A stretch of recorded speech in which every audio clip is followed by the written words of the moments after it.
મહેસાણામાં ગુરુ રવિદાસ મહારાજની 650મી જન્મજયંતિ નિમિત્તે સમરસતા સંકલ્પ અભિયાન. મહેસાણા ભાજપ દ્વારા ગુરુ રવિદાસ મહારાજની 650મી જન્મજયંતિ નિમિત્તે સમરસતા સંકલ્પ અભિયાનનો પ્રારંભ કરવામાં આવ્યો. વારાણસીથી લાવવામાં આવેલી પવિત્ર માટીથી મહેસાણામાં કુંભ સ્થાપિત કરવામાં આવ્યો. વૈદિક મંત્રોચ્ચાર સાથે યોજાયેલા કાર્યક્રમમાં આજે કળશ વિતરણ કરવામાં આવ્યું. કાર્યક્રમમાં મહેસાણા સાંસદ હરિભાઈ પટેલ, જિલ્લા ભાજપ પ્રમુખ ગિરીશભાઈ રાજકોટ, તમામ ધારાસભ્યો તેમજ પ્રભારી ભરતભાઈ ડાંગર સહિત ભાજપના આગેવાનો ઉપસ્થિત રહ્યા. પકડી રાખેલો મુગલ શાસન વખતે પણ એમણે એવું કીધેલું કે હું મુગલ તમારું ઇસ્લામ કબૂલ નહીં કરું.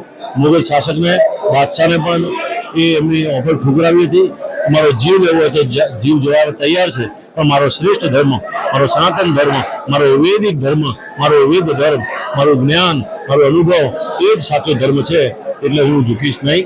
અને જ્યારે બાદશાહે એમને કેદ કર્યા ત્યારે બાદશાહે રાત્રે એમને ઊંઘ ના આવી, કેટલા દિવસો સુધી ઊંઘ ના આવે. ઊંઘમાં સપનામાં રવિદાસ બાદશાહ એમને મુક્ત કરવા પડ્યા હતા. સાચા દિલથી ભક્તિ કરો તો ભગવાન તમારી જોડે હંમેશા હોય છે, ઈશ્વર તમારી સાથે જ રહે છે. અને એમને શ્રેષ્ઠ ઉદાહરણો એમાં પૂરા પાડ્યા હતા.